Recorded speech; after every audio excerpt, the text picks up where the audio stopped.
Hi everyone, good afternoon. Thank you so much for joining us this afternoon during our Student Volunteer Experience panel discussion. We're just going to give people a moment. We have lots of people pouring into the audience still, and we'll be kicking things off in just a minute or two. Well, let's get underway. I think some people will continue to come in through the lobby as we get underway. Good afternoon to everyone. It is a pleasure to be joining with you this afternoon for what is a really important panel discussion for National Student Volunteer Week. The aim of today is to listen to panelists who represent the voice of the future for community participation and volunteering. So much has changed in volunteering, broadly speaking, in communities throughout Australia. And so it's going to be fascinating to hear from people who are on the ground, who are developing new ways and engaged in communities in a really active sense. Let me start by introducing myself. I'm Mark Pearce. I'm the CEO of Volunteering Australia. I would like to acknowledge the traditional custodians of the lands we're all meeting on today. For me, I am in Meanjin, which is otherwise known as Brisbane, on the lands of the Turrbal and Yagara people. I pay my respects to their elders past and present. I extend those respects to traditional custodians throughout this country, and certainly welcome any Aboriginal and Torres Strait Islander people who may well be joining us today. The aim of today is not to hear from me. It is to hear from our esteemed panelists. And I will hand you to the Master of Ceremonies for today, Zach Remus, to take us through. Good afternoon, everyone. My name is Zach. I'm the National Strategy Director with Volunteering Australia, and welcome to our Student Volunteering Experience panel discussion. As Mark said, we've got three fantastic student volunteers and leaders in student volunteering in their own way, in their own communities joining us today. We have Jamie and Janice and Amber. And so I'm going to throw over to each of you to just briefly introduce yourself to the audience. Jamie, why don't you kick things off and just tell the people here a little bit about you, your studies, your volunteering. Oh, we just got you on mute there, Jamie, so missed a few of your wise words. You have to start again, sorry. Thank you. Hello, I'm Jamie. I work through the week as a heavy diesel mechanic, and I do attend TAFE as a student every now and then through my apprenticeship to learn about all the things involved. And yeah, that's pretty well that. Excellent. And Janice? Hi everyone, my name is Janice. I'm currently on Darable land in Sydney, have just recently completed my degree, literally in June, in Politics, International Relations and Socio-Legal Studies. Currently work with young people at a Migrant Resource Centre and Plan International, and volunteer in more like political advocacy related roles. So I volunteer at Raise Our Voice Australia, which amplifies the voices of young women and gender diverse people and democracy in colour.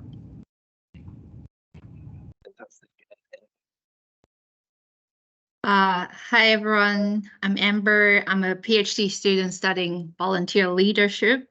I was an international student when I first started volunteering. Then afterwards, recruiting volunteers became part of my job. And now that I'm studying again, I serve as a volunteer board member for my previous organization.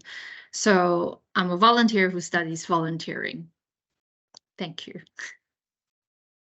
All right, so now we've got to know our panelists a little bit more. I want to kick things off with a question for the group. So obviously studying is a commitment unto itself. Volunteering is a commitment, and hearing the things you're talking about, we've got some volunteer experiences in there that involve a long commitment in some cases, giving of time. What motivated you to either take up volunteering alongside your studies, or if you were already volunteering, to keep on volunteering as you went into this next phase of your life, going to uni or TAFE? Would anyone like to go first? I can go first. So I guess for me, when I first started, I wasn't thinking about if the topic is related to my study or not. It was more just the timing and what I could get out of it from my volunteering, actually. And at the time, I was simply finding things to do. Then I saw an ad on Gumtree saying, hey, we will give you a reference letter if you volunteer with us. And it was for an eco film festival. So it was like a no-brainer. And then I got to do things from marketing, picking people up from the airport, and to catering and bartending. I was just saying yes to everything, and I had lots of fun. But mostly, I feel like I had a role in a meaningful educational type of film festival, and it also expanded things that I feel confident to put on my resume. So that's how I got started it. Yeah. So what about you, Jamien? Well, I suppose, I just kind of wanted something to do. So I asked a friend who is in SES, and I found out some information. I like what I heard, like what they did. So I decided to go along to a training night one night and see what it was all about. And yeah, like, learn life skills and people skills and just skills you may not have known if you would not join. And yeah, no, it's just been the best thing I've ever done. And I wasn't really too concerned about time, or how much time I had free at that time. I just kind of jumped in and see how it went. Yeah, that was that. Very cool. Maybe I can jump in there after Jamien. But I think similar to both of you, I think I was just like, yes, very excited to enter volunteering and continue. But I first started in high school, literally at Vinnie's, because I think when I was in high school, it was like HSC time. And I didn't like the fact that all my brain energy was going into studying. So it almost made me feel like there was meaning in my life outside of school. And then once uni started, studying social policy and looking at, I guess, different groups that are affected by it, I wanted to learn more from different groups and organizations. So I was volunteering with First Nations high schoolers with educational equity and also a DV shelter. And I felt like, to me, comparison to studies as well, it felt a lot more practical and meaningful because I was going to a space and not only contributing my time, but I was learning so much from the young people or whoever was actually involved in those spaces. So yeah, I guess even though it was like obviously a certain time commitment, just because I was learning so much and it felt really meaningful, I would kind of constantly see myself going back, and it just kind of fell into habit that way for me. Can I jump in and ask a quick question? I was hearing both of you, and I was just thinking of asking Jamie and also you, Janice, when the first day when you meet the people that you're going to be volunteering with, did something particular that made you feel, oh yeah, I'll be comfortable volunteering here? So for Jamie and the training night, and for Janice as well, like, is there some words or things that it did or say? Well, I do suppose one thing was I just turned up to the training night, first night I went, and they don't treat you as an outsider like straight away. It's like you don't know anything and all this. They treat you as, well, what can I kind of learn from this person that I might not know? And like, what background do they come from? How much experience do they have?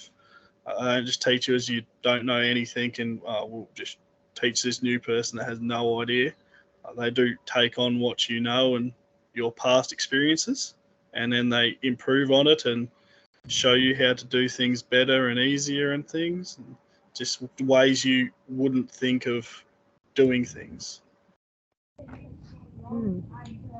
Yeah, I think mine's actually a similar answer to yours, Jamie, and it's kind of like a community space when I entered, and it wasn't like a thing of this one person is the expert and they know everyone and they're going to lead all of us, but seeing, I guess, first of all, other young people like myself, but also working as a team, like from day one, and understanding that we all had things to bring to the table. And I didn't like, even though I was pretty young when I started, it wasn't like, okay, you're a young person, so it means you're just going to have to learn from us. It was like we were all collaborating together. And I think I felt valued in that space because they were thankful that they had volunteers and were finding ways that I could, like, I guess when I started, they wanted to know what skills I had or what I wanted to learn. So having that understanding was really helpful as well. But also, Amber, what was that like for you, your first day? What made you stay? I actually thought about, I actually didn't think of this answer for myself yet, but I was just thinking earlier, like as you guys were talking, because I know it's gonna come to me. I think not like what Jamie and Jenna's organizations, the places I volunteer had a relatively really loose structure, so I had to be proactive myself. But luckily, the managers that I had were really encouraging people. So whilst they are older than me, but I think they are even a bigger dreamer compared to me. Like so if they see something new or interesting things that I can bring in, they will just let me go do it. So that means even though I wasn't directly benefited from the resources that I thought I could get from the organization, but I was given a reason to learn and develop myself, and I got to experiment things and my skills and potential through where I was volunteering. And when the outcome was positive, then it just feels empowering and also help the organization. Yeah, so that's me. I'm wondering if I could just expand on what each of you are talking about there. And if you're talking about your first impressions as you join an organization, or you come into an open day or something like that, can you think of what would be a sign that a volunteer involving organization, a group that works with volunteers, what would be a sign that they are welcoming to student volunteers, they're ready for student volunteers to join? Or what would be a sign that as a student, when you walk in, you immediately know, oh, I don't think this is going to work for me, or I don't think it's going to work for my schedule? Is like in terms of the roster, the recruitment, the questions they ask you when you join. Do you have any sort of symptoms that stand out to you either way? I'll leave them to first because I haven't turned down or feel it's not for me yet. I have to think about it. Maybe I can go on this one first then.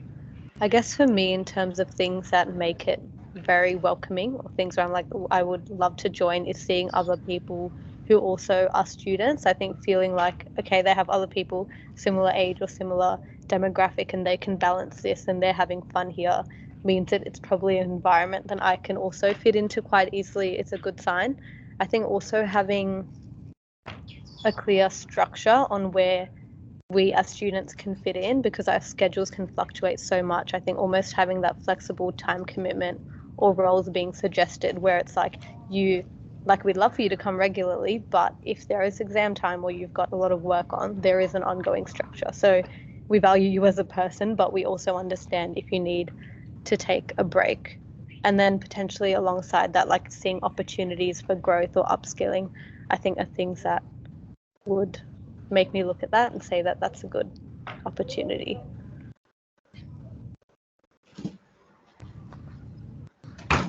Damien, any thoughts on that one? Is there a surefire sign if you're talking to a group where that makes you think you would like to volunteer with them or not?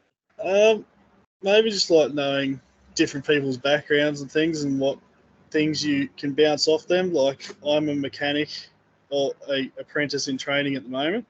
And well, in my area, there are engineers and mechanics and people like that in my area as well. So sometimes after work, if I'm curious about something that the boys down here probably don't know, well, I usually just bounce a few questions off the older guys that have already kind of maybe got the answers, and then I figure out the answer and just take that to the workplace as well. So I'm taking what I learned in SES and putting it into my everyday job and life. sometimes. Like sometimes there have been times like that, and just having like someone to talk to at the end of the day is another thing. Yeah, just get things off your chest. If you had a long day, if something's gone wrong, just have a talk. It's like they are volunteers like you, but like when you've been working together for a while and everything, they do become lifelong friends. So you do talk about basically anything together, and yeah, you just bounce questions off each other and just have fun, really.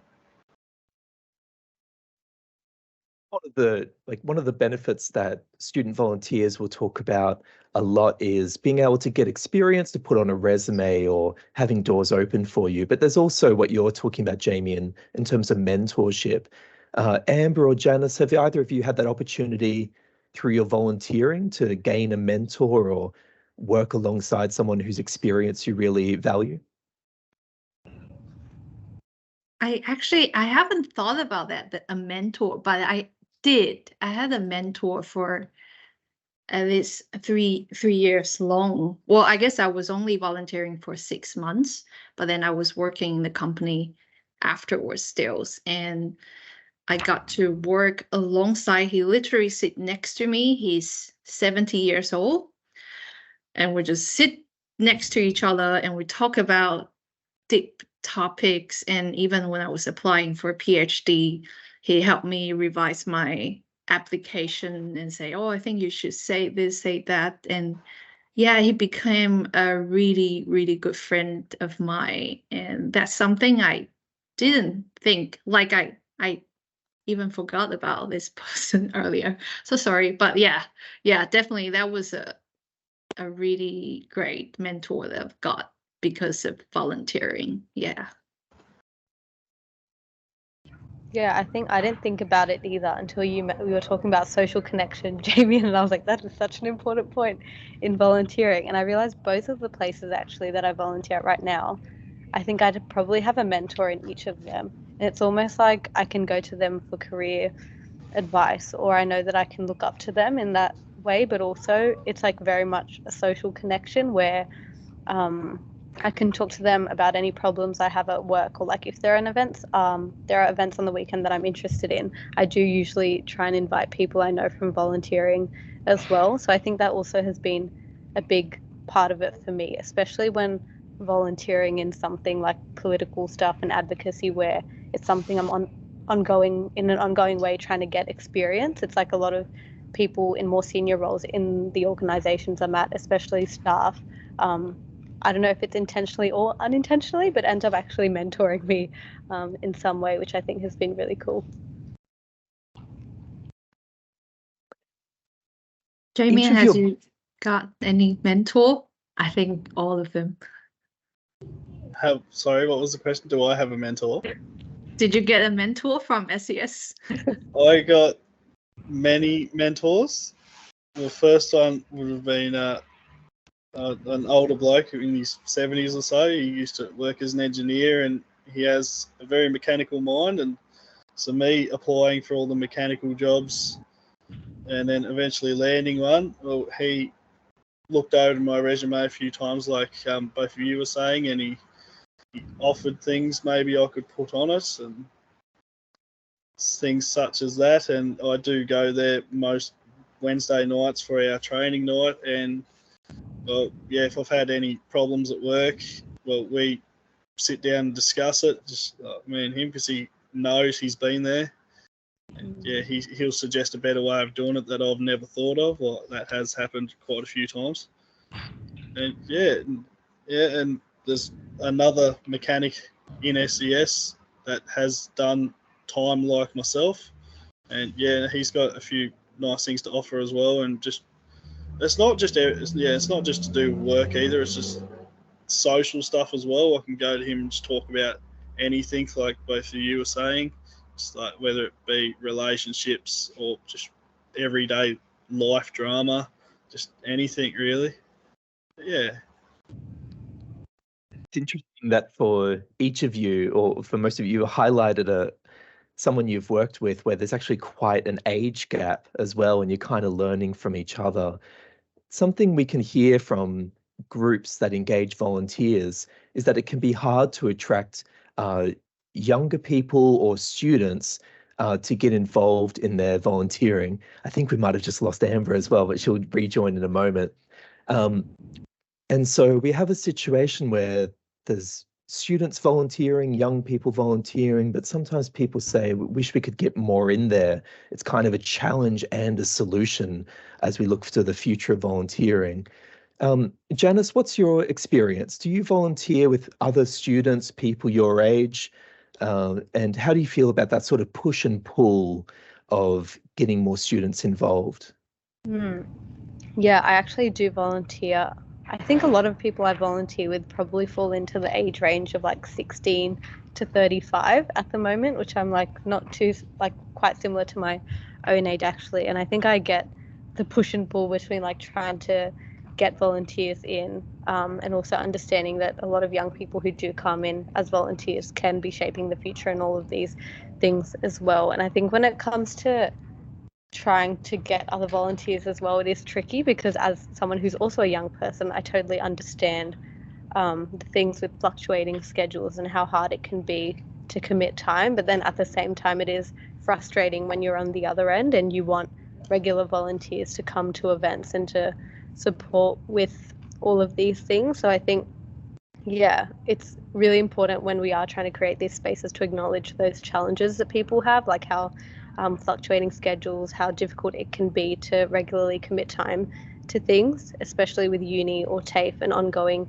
things, but also like, yeah, making sure that it is incentivized in some way, upskilling or having mentoring offered there, or having a very safe space for different types of young people to actually access volunteering and feel like they can have boundaries in that space as well, and say like sometimes if their mental health isn't okay, they'll step out, or if they have different things going on.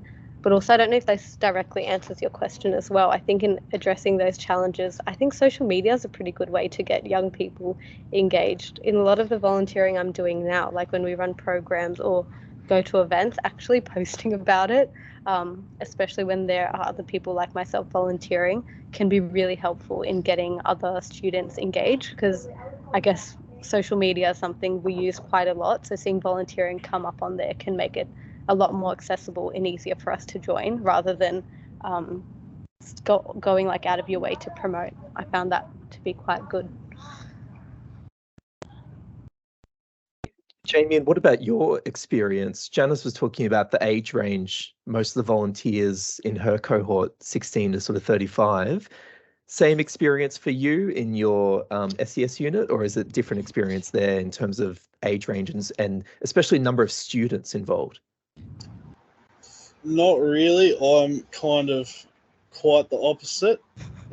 I'm pretty well the only person my age. There are two others, I do believe. But as far as a student, well, I am the only student. Yeah.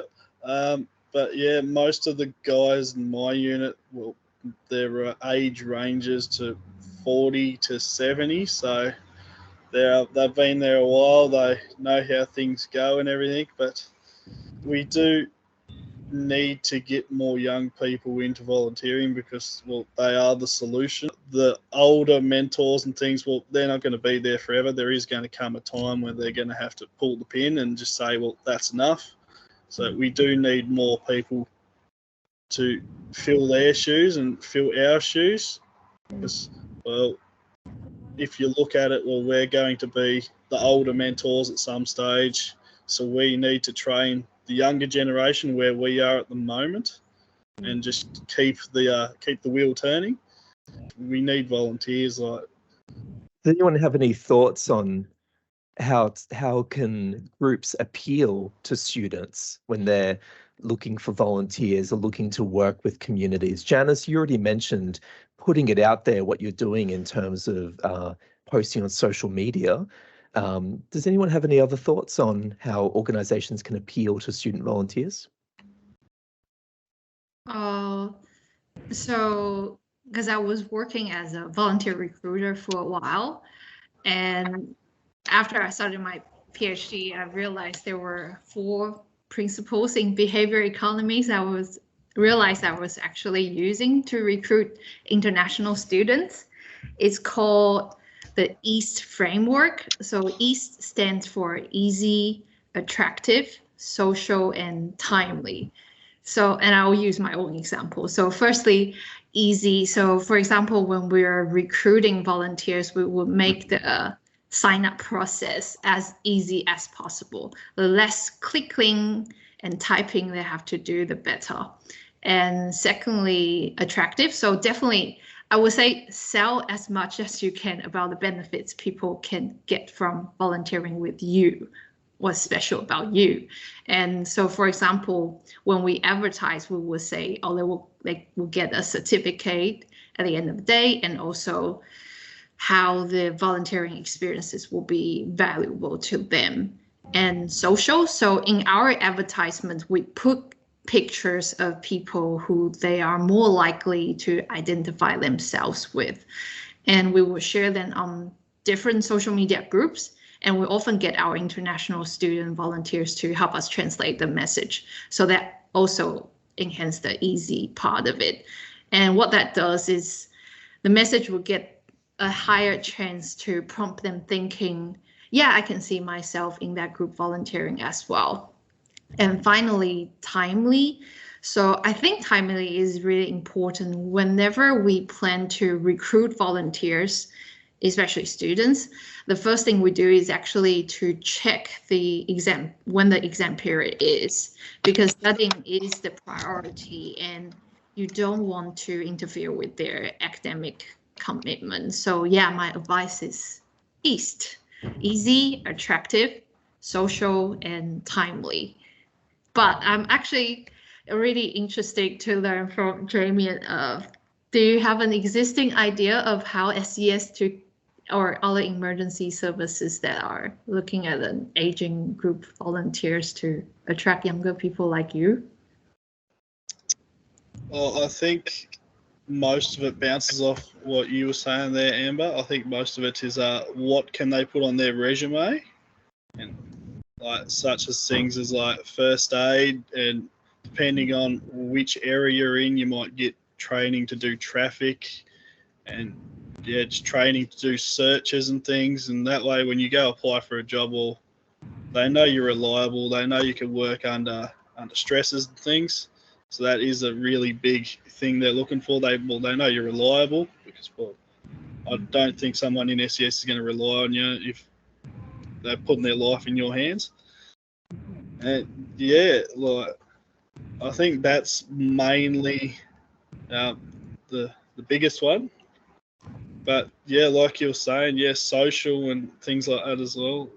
You got to get out there and talk to people and really make yourself known. And yeah, and the other one, like what is special about volunteering with you? If they hear that, well, yeah, they might want to just come to volunteer with you, and then they might see how much better it is volunteering with some of the others as well. And that is another thing. And most of it is bouncing off what you kind of said earlier. What about you, Janice?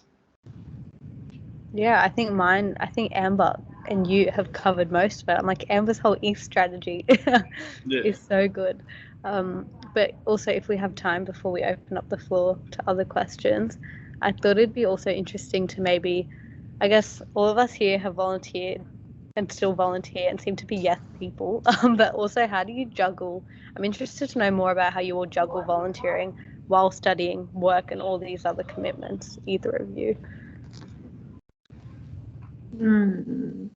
I think everyone at some stage, we all need to juggle, even if we're not students or not a volunteer. And so frankly, for me, volunteering probably has helped me to learn how to juggle. I just gradually getting better at prioritizing things and also learning how to say no instead of keep trying to please everyone and stress about it. So yeah, like I gotta know what juggle is and then start to prioritize things later. Yeah. How about you? Me? Any of you? Yeah, you go. Oh, okay. Well, when you think of it, at the end of the day, it is it is volunteering. You are able to come and you are able to go. It's not a full-time commitment that you do have. So there is room for your things. Like you don't have to be there all the time constantly. Like you don't need to come there to please people all the time. You can say no, but you do have to turn up sometimes. Don't let that confuse you as like I'm just going to get my certificates and go away. Like you do need to turn up sometimes and make yourself known. And yeah, it's pretty well everything. Like, yeah, you're just a volunteer, and like, yeah, you do have other things going on. You might have family dramas, you might have work dramas. You just need to learn to say no sometimes and just work with what your commitments already are. Like, you can't overload yourself because then, yeah, life's just going to get harder and harder. You just need to learn to prioritize and just take it one step at a time, basically.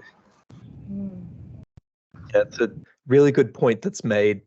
Is sometimes it is important to say no, and likewise for those who engage volunteers, it's important to know that sometimes the volunteers that you're working alongside will be in a situation where they have to be able to say no, or to have that flexibility.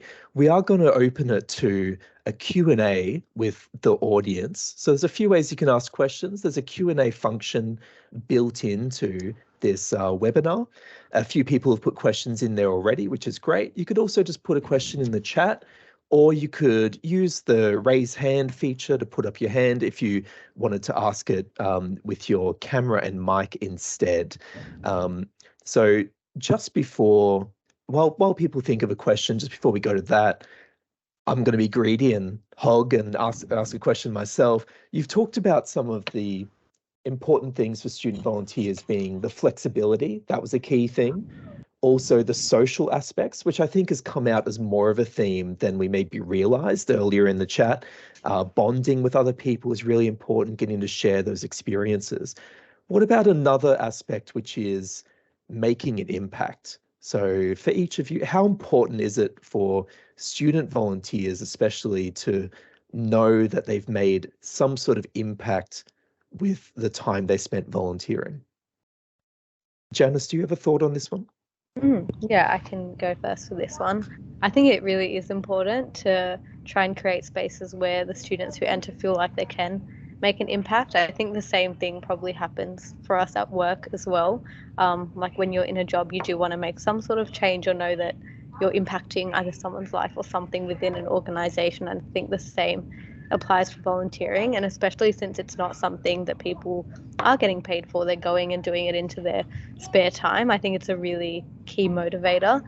But yeah, I guess in also answering that, I don't think it needs to be in terms of impact, like you need to immediately on your first day know that you're saving someone's life within that day, but more so just doing something that can be meaningful for yourself. Maybe it's impactful in terms of career development or in terms of giving to the community in some way. But yeah, I think impact is a really key motivator for students, especially with very busy schedules sometimes. How about you, Jamie or Amber? Knowing that you're making an impact is very important. As well, you don't really want to be in SES and say be there for 5 years and not feel like you've made an impact. It is a really important thing to volunteering. So yeah, you want to feel like you have a place and that you've actually made yourself useful in some sort of way. Like, a scenario is like community engagement and community impact and things like that. Like maybe you might get a storm job and you might put someone's roof back on. They might thank you heaps, and like you've made some sort of impact to that person because you've helped them out, and it does make you feel good as a person. Like that you're getting out there and you're doing something in those tough times, and you're making other people's lives better.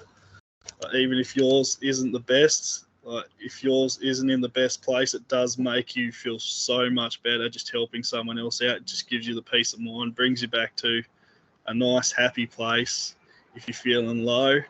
And yeah, no, it's just a really good feeling. What about you, Amber?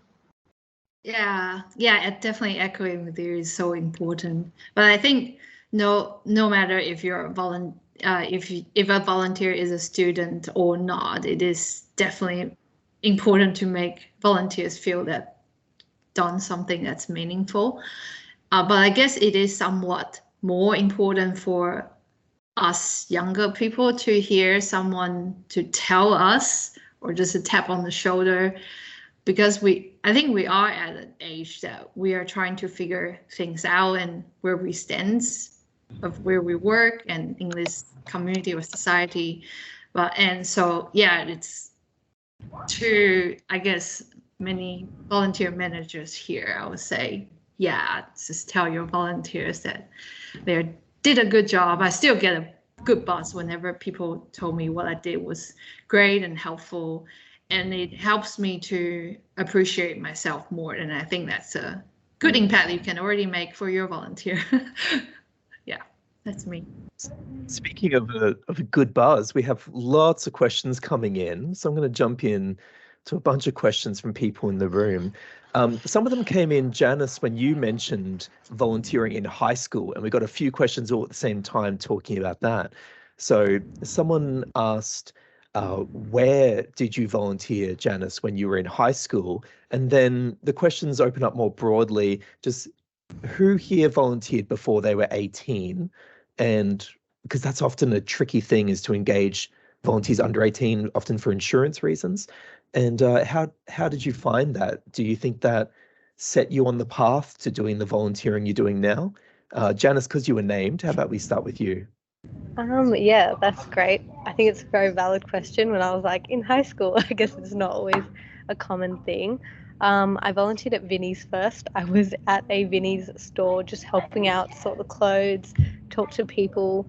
And I think actually before that I was at a youth centre for a little bit where I was like working with younger kids. But a big motivator for me was actually joining with friends in high school. I think we were just interested in doing something outside of school, and so that's what we did. And then when I joined, I had like a friend who I would go with every week.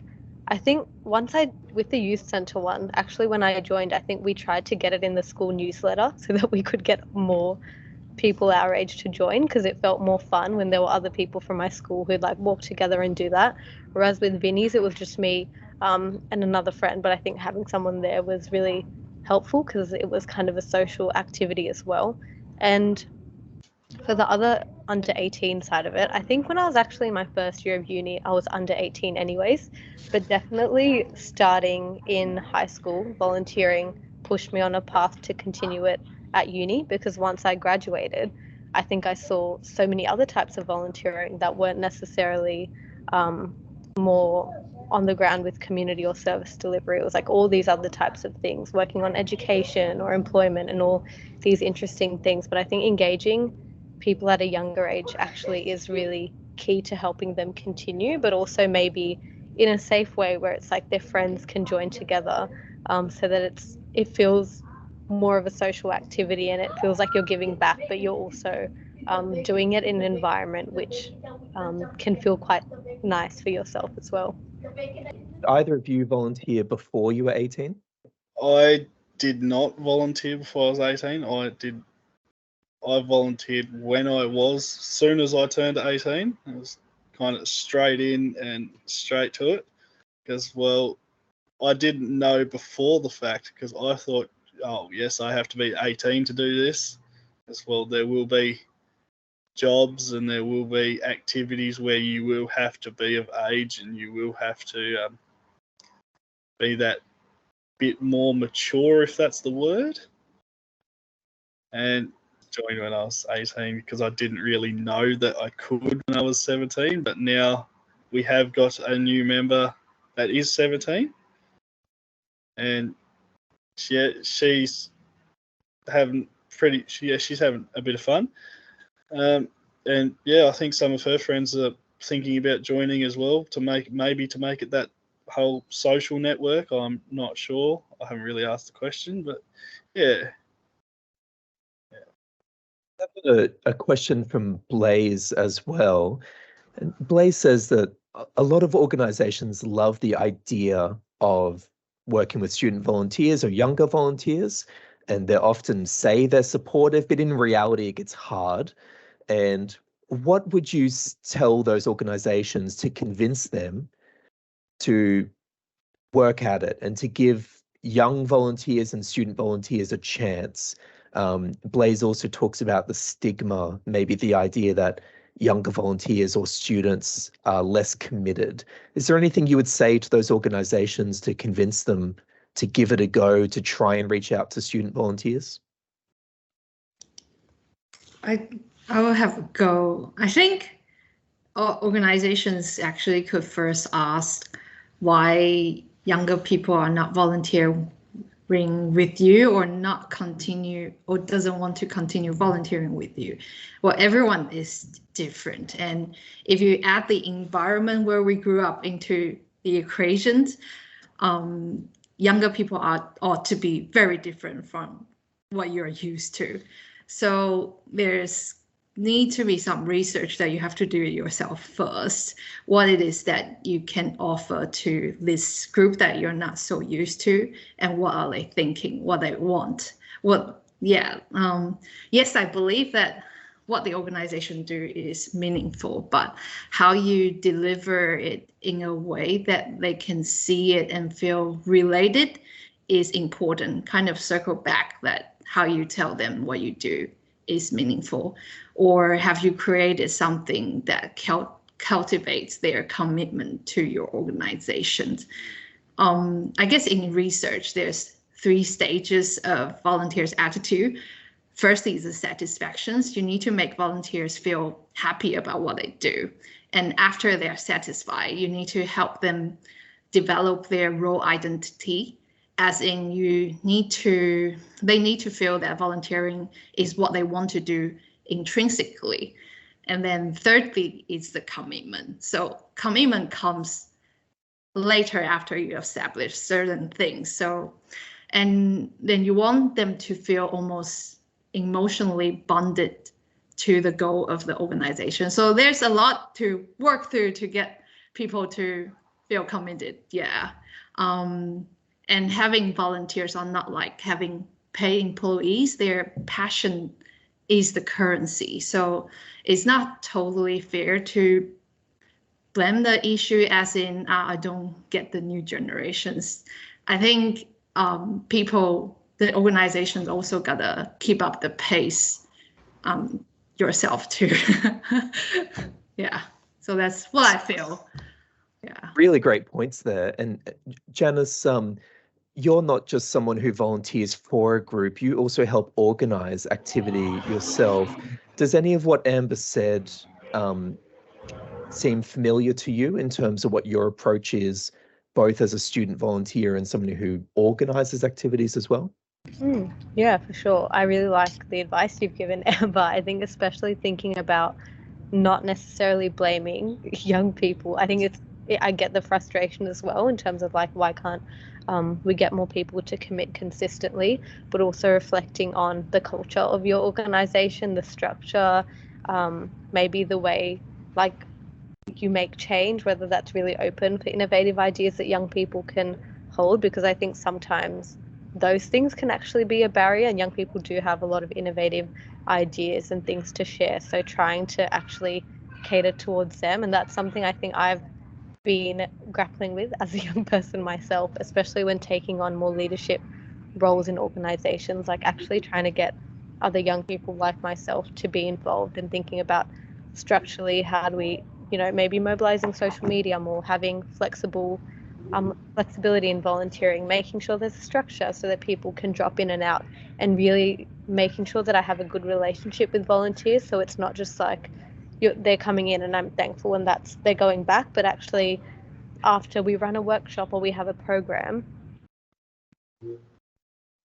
so that checking in on them, having regular meetings or upskilling, but also saying what did I do well, or the organization I'm at, and what did we actually not do well, or what can be improved on, and constantly asking that question, I think has been really helpful, because it's helped me understand that, there are sometimes things we do within different organizations that can deter volunteers or make really skilled people actually leave, and we might not have a good enough relationship to know those things until they're already gone.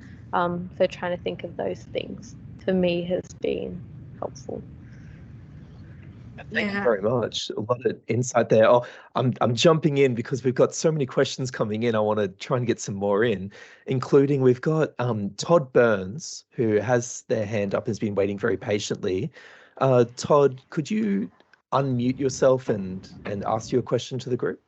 Yeah, really quickly, I've got a question for Jamie. Are you with New South Wales SES? No, I'm with Tasmania SES up north in Tasmania, up around the Devonport district. Great. Reason why I wanted to know that is I was the coordinator of youth engagement at New South Wales SES for 10 years, and we faced that issue when I first started. That the policy said that volunteers could only join from 18. And we had a cadet program that was attracting school kids of the age of 16, 15, 16. They were doing the program through the school. They were going to SES units and being told, no, you can't join. We're not allowed to let you do anything out in the field and that sort of thing. So anyway, cut a long story short, I worked together with the RFS counterpart to change that policy, and we looked into all the insurance issues and sorted through all those, and all the governance issues, working with children, all that sort of stuff. And at the end of the day, we were able to get it changed so that 16 and 17-year-olds could join and be actively engaged in volunteering out in the field. It made a big difference. Another problem with that may be, because I know my unit, we've been trying to get that same kind of scenario going, get cadets in and see if we can get them while they're 17 and see if we can get them keen and everything. So that way, when they turn 18, we can get them out of the field and everything as well. Thing is, though, like what we've kind of discovered is some of the things we do some nights, well, we can't really have the cadets doing all the hardcore stuff that we kind of do sometimes. So some other nights we need to have 2 nights a week instead of 1, just to give those cadets the kind of the training that they kind of at that level at the moment, give them their training at that level. So yeah, that's when other life comes into play, because we can't be there all the time to cater for ourselves and cater for the cadets. That's 2 days a week. 1 day a week can be hard sometimes. So yeah, that is a problem in some units. Some units do pretty good. I know the fire service does pretty all right, but fire service does seem to get a few more volunteers than SES.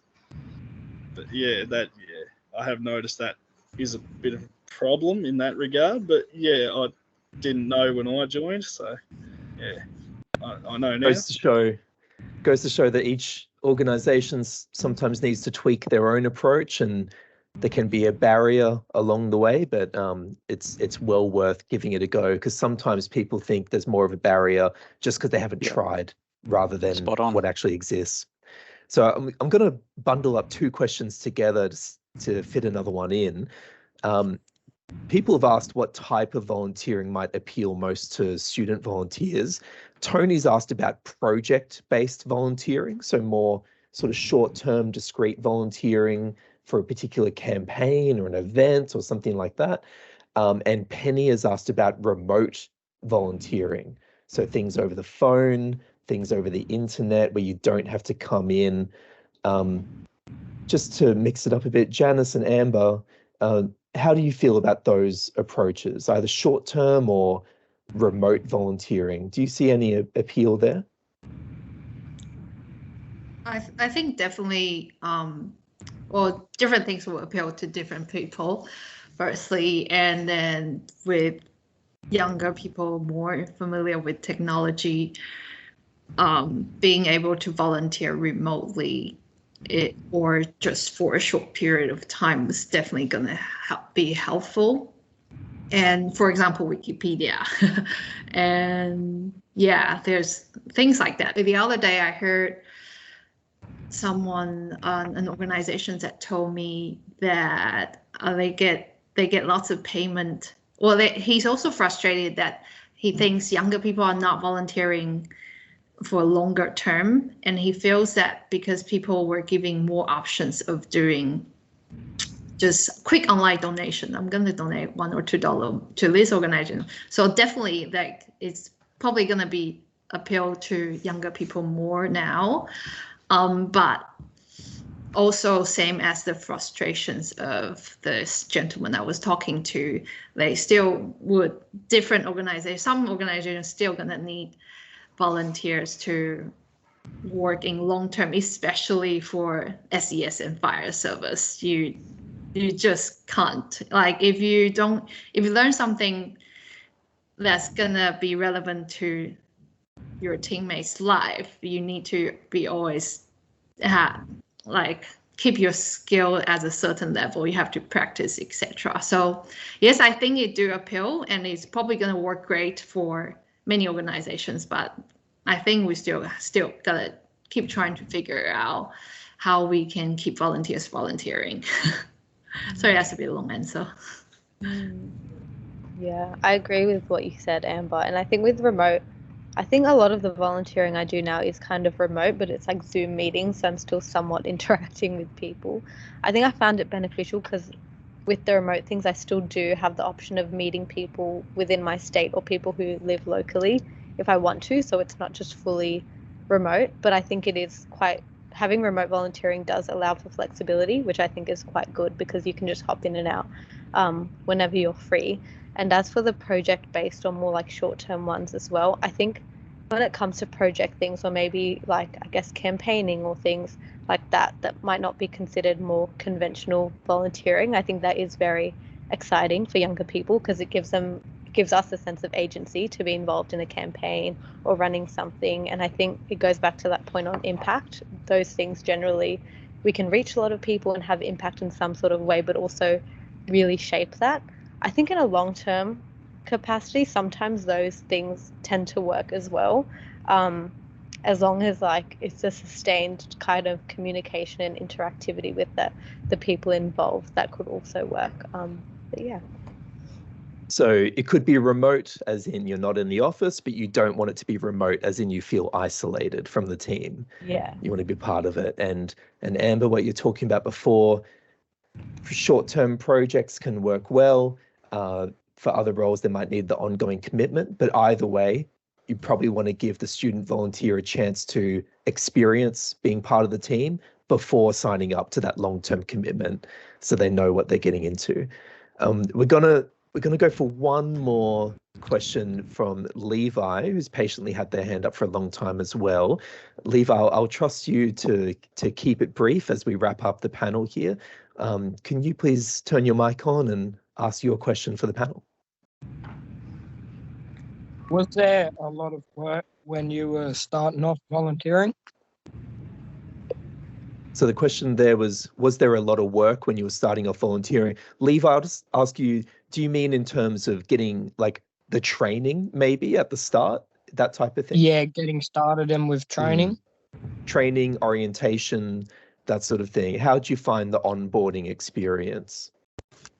It was pretty good. Like, as far as training goes and everything, like it is pretty hectic sometimes. They will throw a few things at you, but they do make it quite easy. There is a bit of space in between each, like maybe each certificate you get and each skill you learn.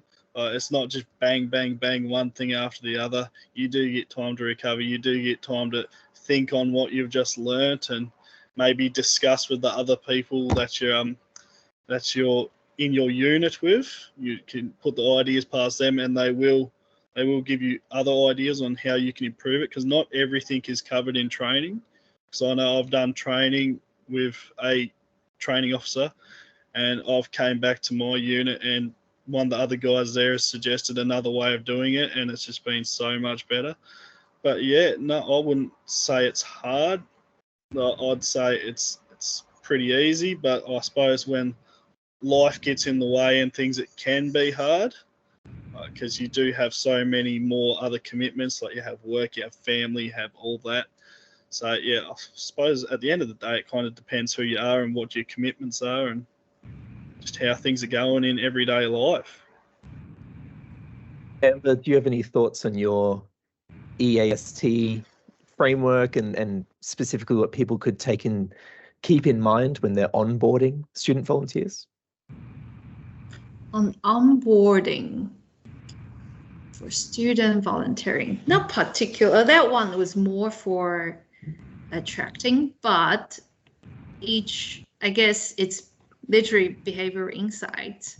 So I'm not sure if this will answer the questions, but I guess for organizations, you probably try to reduce the barrier and do some gentle nudge. Like, it doesn't have to be obvious, but there are ways that you could do that. I would recommend you to read my supervisor's paper on how you nudge people to do volunteering, which probably she explains even better than me. But in terms of onboarding, I think you gotta be really key. I would hope that the organization was really clear of what they want from me, because in my case it wasn't, and I sort of struggle a little bit because, as I said, my organizations were really loose. The film festival was completely new. I ended up going every year for 3 years. So even though it's a project based, you can still get them going. You're successful if you have volunteers come back to you after a whole year. And I guess the key thing was the manager for me, how she's treating me. If you're treating me like I'm a valuable person, then I feel like you have give me the affirmations, then I will keep doing this. I just become really loyal to the organization I work for, so to say. So I think that's your goal. Yeah. Janet, to take us to a close, we have a few seconds. Do you have thoughts on when people are bringing student volunteers in, things they should keep in mind during that introduction period? Yeah, I think I've had pretty good onboarding through all my volunteering, but I think one of the best ones that I liked was actually getting a phone call for my onboarding process and them kind of just meeting me, having a welcome call with clear expectations of the role, as Amber mentioned, but also they asked me like what skills I want to gain and why I wanted to volunteer, and having a deeper like values-based conversation from the start, I think was one of the things that I think I'd recommend for all organizations to do. Like having that personal connection from the beginning is good. I think you'll agree with me. It's been a really great conversation, a lot of insight there, and some different perspectives on being a student, being a volunteer, how to juggle both of those, what some of the challenges are, and what some of the motivations are as well. And I'm sure most of the audience know, but we're holding this event during National Student Volunteer Week. National Student Volunteer Week isn't over yet. I encourage you to visit the website, nsvw.au. You'll find some information there, some resources, some events. There may be some events in your region tomorrow. Have a think about how you can incorporate students and student volunteers and their needs into your team, into your engagement of volunteers. And just as we wrap up, I'll encourage everyone just to put something in the chat to thank our panelists for joining us today, for giving their time. Really, really fantastic conversation. So thank you so much. And from us here at Volunteering Australia, thank you to the audience for giving us your time, your energy. The questions are pouring in, and I'm pleased to see how many people we had engaged today, wanting to know more and wanting to get that insight.